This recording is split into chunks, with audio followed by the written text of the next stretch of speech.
So, Jazz, what are the worst mistakes you've ever seen on resumes, especially as a recruiter? I think isolating the very worst mistakes might be a little difficult, but there are certainly genres of mistakes, if you like, that I see probably more often than I like to see. But things like, scannability. Most recruiters, when they look at your resume via job application, or if you've contacted them on LinkedIn, they want to be able to take a quick look and understand what you do, where you've been, what you've done, for how long you've done it within a couple of seconds before actually diving into the more granular information on there. And if your resume is difficult to scan, then that for me is a huge no-no. It makes the initial impression of your resume to the recruiter perhaps not a great one, and you want to start every sort of relationship off on a good footing. So lack of scannability, and by that I mean they're too busy. There's not enough white space. It's just a wall of text. Or I certainly see from certain parts of the world, you see patterns in resumes from different parts of the world, and you have to contextualize and realize that this is what's the norm in that part of the world. And I try to sort of be as pragmatic as I can, but sometimes you get a resume, it's in table form instead of bullet points, and it's very hard to scan tables. I don't know why. For example, I've had some resumes with unprofessional email addresses at the top, maybe like an email address somebody has had since they were a teenager. It's like Britney Spears #1 @hotmail.com or whatever. Yeah. Things like that. I think we're going to talk a little bit more specifically perhaps about Indian resumes from Indian candidates a little bit later, but a lot of my candidates are Indian, either already in the US or North America or other parts of the world, having left or still there and wanting to come here. So I see a lot of those kind of mistakes, Other mistakes on resumes, too much personal information. Certainly for Western resumes, it's not necessary to put your date of birth, to put a photograph, to put your marital status. I've had people put their passport number on emails, which I always thought is kind of bizarre. Anything too personal like that as well kind of stands out as perhaps not being in line with what the expectation is in this part of the world with regard to a resume. Another thing that I see occasionally, it's in the profile summary or the description of the experience prior to going into the actual professional experience and where you've worked, putting superlative adjectives. I'm an amazing full stack developer with an incredible track record of success. It's okay to be confident in your ability, but you don't want to set yourself up for failure either. The explanation of your experience via where you've worked and what you've done, that should be enough to sort of get the recruiter's attention. So I would avoid those kind of things as well.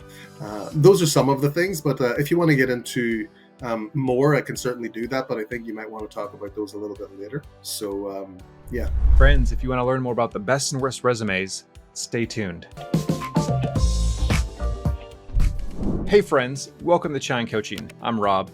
At Chai and Coaching, we're all about helping you guys be successful in your cross-cultural journeys, especially when it comes to job search and landing those amazing jobs here in North America.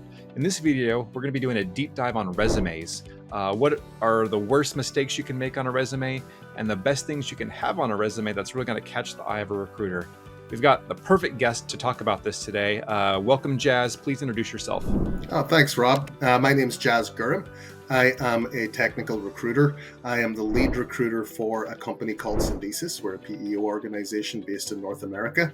I am located in Toronto, Canada.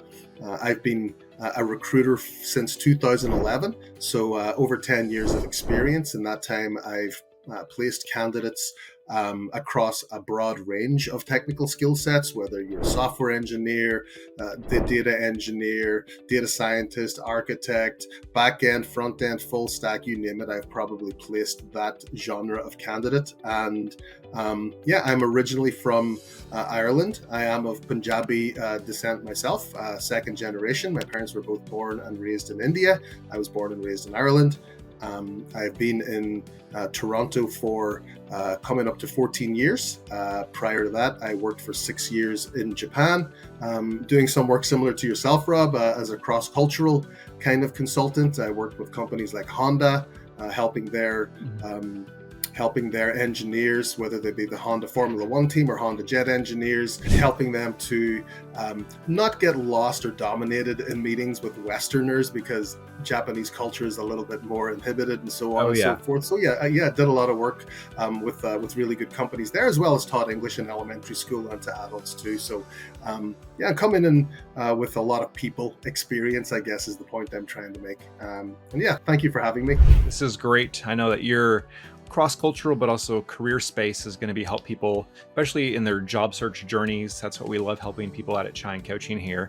So let's jump in. What makes a really good candidate in your eyes, and how can they show that on their resume? Well, that's a great question. I think primarily, let's start with a good resume. That is often the very first contact that a recruiter or HR professional has with a candidate. Resume that shows that the candidate themselves understands how to present their key skills, showing that they understand where their perceived value comes from. These are things that stand out to recruiters right away and sort of indicate that this could be a good candidate and somebody that I wish to connect with. Other things that make a good candidate as you go through a process and working with the recruiter are things like, do they provide info as requested? Are they on time for calls? This is huge. I find sometimes candidates feel that it's okay to cancel last minute with a recruiter, or to blow them off or whatever, expecting that they're going to be okay in working with that person again, when really they're kind of already gauging whether or not, is this person going to turn up for the interview with the client, if they're not even going to turn up for an interview with me and not let me know, etc., etc. So being present, being professional in your communications, being on time. It's okay to cancel an interview if you have a good reason, if you let the person know. I always tell my candidates, you can let me know 2 minutes before, as long as you let me know. That's absolutely fine. So those kind of things are also important as well. Good communication skills and active listening are good indicators of a good candidate as well. Someone who listens and responds to nuance, someone who doesn't just robotically repeat the same thing for everyone they speak to. Recruiters can pick up on this rehearsed kind of explanation of skills and response to questions, and not ideal. So those are some of the things I think which make a good candidate or make a good first impression to a recruiter if you are a candidate. Yeah. A lot of it's putting those right things and showing it on the resume, and a lot of it is just those relationships and communication skills, or what we call soft skills, and those go a long way. You don't really learn that in the classroom or on an online course, but just through practice. And I think, good recruiters can help really coach people, but also pick up on those differentiating factors. And I know with your background, and especially what our community of Chine Coaching is, a lot of people from South Asia, from India, kind of translating their resumes and CVs from their home country coming to North America, US and Canada. What are some of the problems specific to South Asians and Indians who want to adapt their resume to be effective in Canada and America? Really great question. I would preface what I'm about to say by saying that, generally speaking, I'm finding that candidates from India or the subcontinent, 5 or less years of experience, this is a generalization, but I'm generally finding an alignment with what is acceptable in the West among the majority of candidates of that kind of era or age group. Okay. But I'm finding that often with slightly more senior candidates, or certainly let's say 25% of the people who have 5 or less years experience, like I mentioned, some of the things we see are resumes that are too long, too much detail about early in your career, too afraid to leave anything out. And I understand the compulsion to make sure that everything that you've done is in your resume, but it really shouldn't be more than 3 pages. 4 if you have a really long and storied career. I've seen some 10-pagers where people have 10, 15 years of experience, and every little project they worked on, if they're a contractor, is on there, even going back to the very start of their career, and more antiquated technology that isn't really relevant to what they want to do today. So I would say a lack of ability in filtering what is essential to leave in and leave out is something that I see quite a lot with Indian resumes. The personal information that I often find on Indian candidates' resumes that isn't aligned with what the expectation is in the West or North America where I recruit. Things like date of birth, marital status, passport number, even a photograph. These are things which you can leave out because a recruiter here generally isn't seeing those in candidates domestically or locally, and I certainly ask candidates to remove those things, depending on the client as well that I'm sort of trying to place them into. But yeah, that's something else as well. I think layout generally can sometimes be an issue. I find that there often isn't enough white space in the Indian candidate's resume. There is a desire to fit as much information on each page as possible. But going back to what I mentioned earlier, the scannability of a resume is really important. That's the first impression that you're making with the recruiter. Can they look at your resume, do a quick scan for a couple of seconds, understand from that scan your general skill set, how long you've stayed at each company, where you've been educated, and to what level. These are things that sometimes are hard to find when the resume is a little bit too busy. Mm-hmm. I think as well that there sometimes are resumes that have a kind of overly formal or antiquated feel. It could be the layout is a little bit old-fashioned or too busy, like I mentioned. We could have the language on there is perhaps a little antiquated as well. Many industries that I recruit into, or companies that I recruit for, both at the enterprise level, but mainly at more the startup or scale-up level, they like to understand the personality of the candidate a little bit from the resume, and to feel that this person understands the type of organization that they're applying to. Mm-hmm. If you're applying to a startup or a scale-up that has a kind of a quote-unquote cool image, perhaps they have a slightly younger team, perhaps they're using very progressive tech and have that kind of culture, to send a very tabulated, old-fashioned resume with all that kind of personal information that just doesn't align with what that recruiter is used to seeing or wants to see. Often good candidates can often fail at the very first hurdle by not having the right kind of resume. So these are some of the things that I think that I find regularly with Indian resumes or resumes from the subcontinent, that I'm often helping candidates to fix and eliminate or touch up. Mm-hmm. I would say, if we're talking about resumes in general, some do's and don'ts. Every detail of your resume sends a message to the interviewer or recruiter, whether it's the layout, the color scheme, or the presentation of your responsibilities and accomplishments. Each element does carry significant importance, starting with how you name your file. When sharing your resume, people should name the file properly. It eliminates your chances of your resume getting lost in the pile. Just a very simple format of first name, last name, dash resume, or first name, last name, dash job title, senior software engineer, DE for data engineer, dash resume is absolutely fine. Mm-hmm. Reader friendliness, as I've alluded to, is sometimes an issue with Indian resumes. You want to add white space, and you want to use bullet points.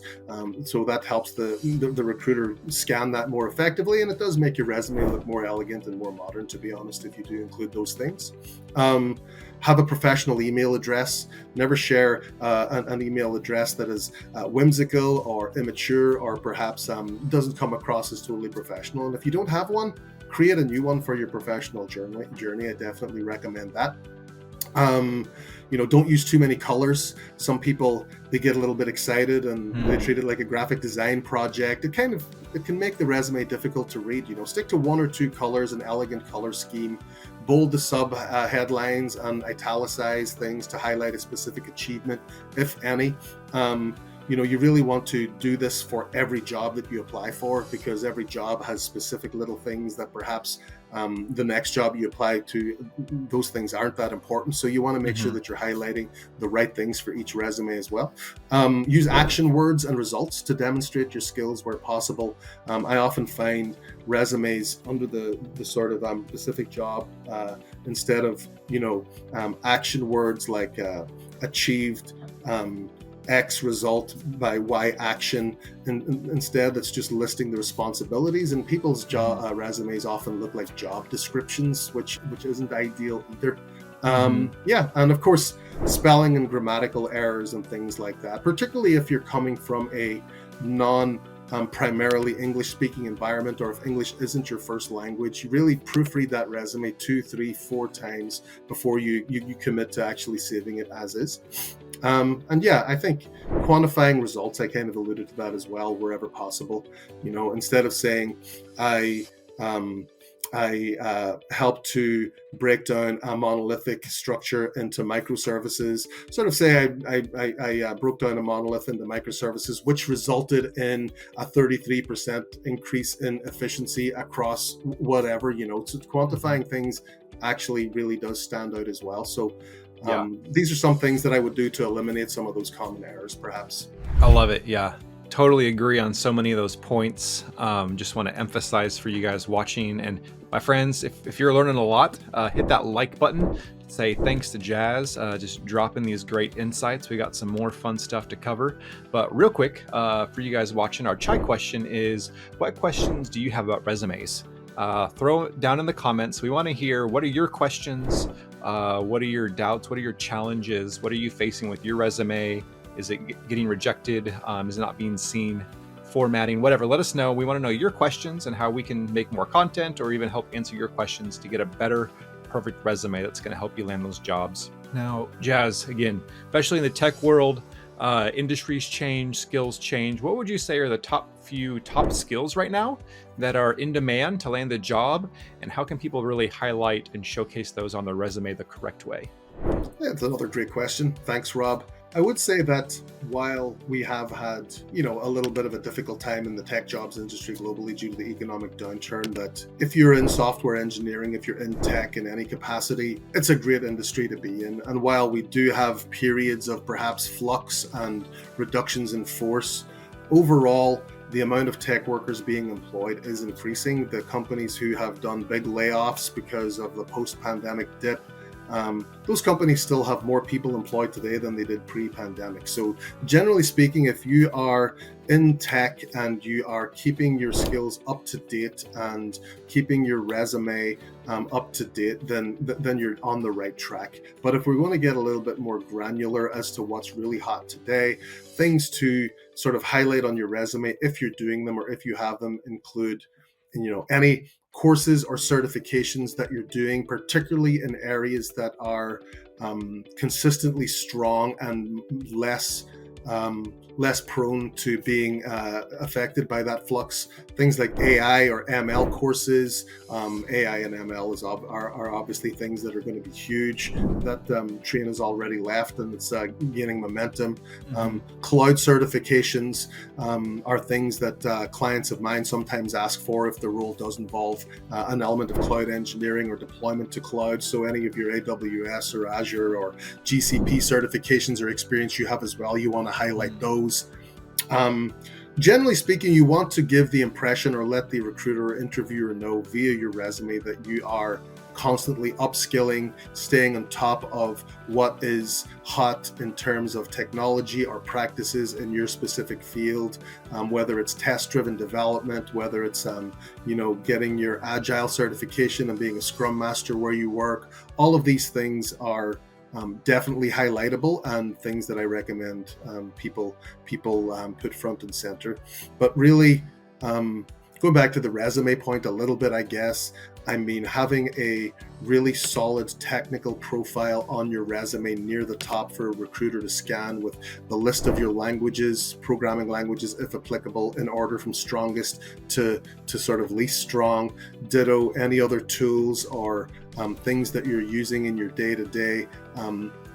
Just having those there and keeping that up to date is definitely advisable. Sometimes people will have those maybe at the bottom, but would you recommend those more typically be up at the top to be able to highlight and kind of catch at a quick scan? Yeah, absolutely. I definitely recommend having the stuff that's worth knowing, that's the foundation of who you are as a technology professional, should be there right at the top and quick to scan. So I do like seeing those at the top, along with some personal highlights or the profile summary or that introduction paragraph, whatever you like. Those I definitely like to see. There are tools out there to help people with resumes that perhaps aren't completely up to scratch. AI tools. The one that I was recommended recently and that I tried my own resume in and was really surprised with the results. It's called Earn Better, EARNBETTER, completely free. They will put your resume into their job bank and send you emails of jobs coming up that are a match for your skills, which is great as well. Which is, I guess, where the freemium part comes in. But I mean, I put my old resume in there. They'd asked me a few questions about the style of resume I want, but basically it churned out a brand new document with a lot of the stuff reworded to maximize chances of getting through an ATS bot and things like that. And yeah, I was really impressed with the results. So cool. Definitely check out AI resume generators or things of that nature. Yeah, we'll share that link in the video description for you guys. And as Jaz said, last year we saw a lot of layoffs. 2024 is also looking to be tough economically as the tech world continues, and we don't know what's going on, what's going to happen in North America here, but it's okay to get help. Don't always rely on yourself. Syndesus has some great opportunities to help. So Jaz, briefly just tell us, what is Syndesus and how can you help job seekers? Right, so Syndesus is what we call a professional employer organization, a PEO. Recruitment, which is what I do, tech recruitment, is one of our services or functions. But basically, we act as a proxy employer for companies, mostly in the US, who perhaps don't have a Canadian business entity yet, but who wish to avail of employees in Canada. They might be sending their immigrant employee who's on an H-1B work permit in the US to Canada because that they're not getting renewed in the US, or they feel a lack of stability because they're not getting a green card for a long time, in which case we can, provide that person with a Canadian employer, put them on the pathway towards getting their permanent residency via a work permit. We can also provide the HR sort of service, the payroll and benefits. We administer those for them as well, while that person remains working for their US employer. We also recruit people in Canada for companies who wish to avail of the slightly lower salary ranges that we have here on the bottom line, as well as a hidden talent pool that perhaps is a little bit less competitive than where that company is located in the US. So that's what we do, and tech recruitment is one of our functions, and that's where I fit in. We also have a service called Path to Canada, which is kind of like our global recruitment branch, where we help people from India, people in the US who are immigrants there, come to Canada and help them find tech jobs as a typical recruitment agency. But we also help with the immigration piece. We help that person align with the lawyer that we provide, who puts them on the right track for their work permit, who also brings the Canadian companies, if it's a Canadian employer they're directly working for, as opposed to one of our American clients, we sort of bring them in line and help that company get the right documentation to sponsor this worker and so on as well. That's pretty much us in a nutshell. I love it. Yeah, great opportunities. A lot of people maybe haven't explored Canada for a tech career or tech pivot. So check it out. We'll have links above and below for you guys to connect with Syndesus, see how they can answer your questions, help you guys out, and you might be surprised. My friends, thanks for tuning in. I hope you learned a lot about resumes, how to set yourself up to be a better candidate in your job search. And also make sure you connect with us online on social media, places like Instagram, LinkedIn. I know that, if you connect with Jaz on LinkedIn, you see his great career and learn a lot through just connecting with recruiters on LinkedIn as well. Make sure you're also subscribed to our Chine Coaching e-newsletter, where we send a lot of great tips, resources, info about upcoming live events. And we love having you being part of the Chine Coaching community. Thanks for tuning in, friends, and we'll see you next time. Cheers, everyone.